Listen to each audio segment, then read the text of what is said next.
नमस्कार. आपण जाणताच की मुख्यमंत्री फेलोशिप कार्यक्रमाच्या 8व्या बॅचसाठी सध्या अर्ज मागवले जात आहेत. या कार्यक्रमाची घोषणा होते तेव्हा राज्यभरातून आणि राज्याच्या बाहेरून सुद्धा चौकशीचे अनेक फोन, पत्र, ईमेल माझ्या कार्यालयात येतात. मला अनेक जण विचारतात की जर 60च फेलो घ्यायचे आहेत तर एवढी प्रक्रिया का राबवायची. मुंबई पुण्यातील 2-4 नामांकित शैक्षणिक संस्थांमध्ये जरी तुम्ही गेलात सहज 60 चांगले विद्यार्थी मिळतील.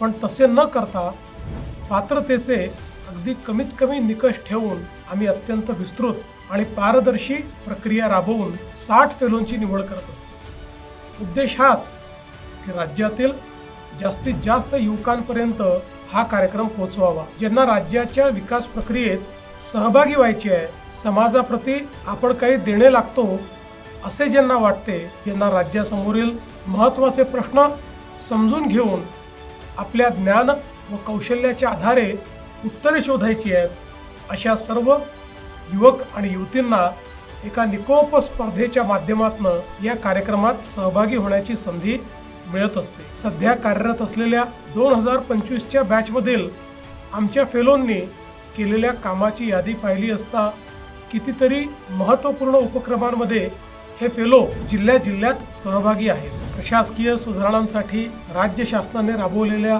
150 दिवसांच्या कार्यक्रमाच्या अंमलबजावणीत विविध जिल्ह्यांमध्ये सहभाग, जिल्ह्यातील महत्त्वाच्या प्रकल्पांसाठी जिल्हाधिकाऱ्यांनी स्थापन केलेल्या वॉर रूम्समधून प्रकल्पाचे संनियंत्रण, जिल्ह्यामध्ये पर्यटनाला चालना देण्यासाठी विविध उपक्रम, जिल्ह्यामध्ये खासगी गुंतवणूक व सामाजिक उत्तरदायित्व निधीच्या माध्यमातून विकास कामांची अंमलबजावणी, गरोदर माता व बालकांचे पोषण व आरोग्य यासाठी विशेष उपक्रम, महिला बचत गट व शेतकऱ्यांना त्यांच्या उत्पादनांना बाजारपेठ मिळवून देण्यासाठी विशेष प्रयत्न, सामाजिक पायाभूत सुविधांच्या विकासासाठी विशेष कार्यक्रम, जिल्हा परिषद शाळांमधील मुलांमध्ये खेळ व वैज्ञानिक दृष्टिकोन विकसित व्हावा यासाठी खास उपक्रम, शासकीय सेवा व योजनांच्या अंमलबजावणीला गती देण्यासाठी अभियान, अशी अनेक कामे सध्या हे फेलो करत आहेत. त्यासाठी प्रत्यक्ष फील्ड व्हिजिट्स, माहिती व डेटाचे विश्लेषण, तंत्रज्ञानाचा वापर करून मॅपिंग,